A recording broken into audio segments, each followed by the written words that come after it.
कराची में कल दोपहर से रात तक मूसलाधार बारिश की पेशगोई। सरकारी और निजी इदारों में आधी छुट्टी। शाम में सरकारी स्कूल नहीं खुलेंगे। जामिया कराची के पेपर मुलतवी।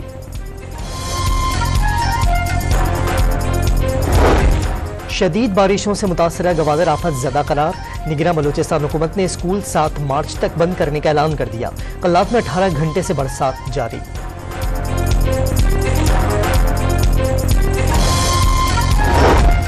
MQM ने वफाक की काबीना में शामिल न होने का फैसला कर लिया।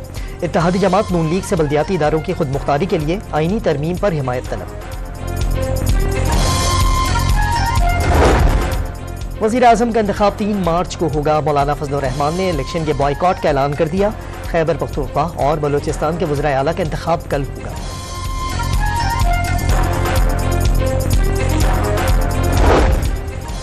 और PSL 9 के मैच में क्वेटा ग्लेडिएटर्स का कराची किंग्स के खिलाफ टॉस जीतकर बॉलिंग का फैसला।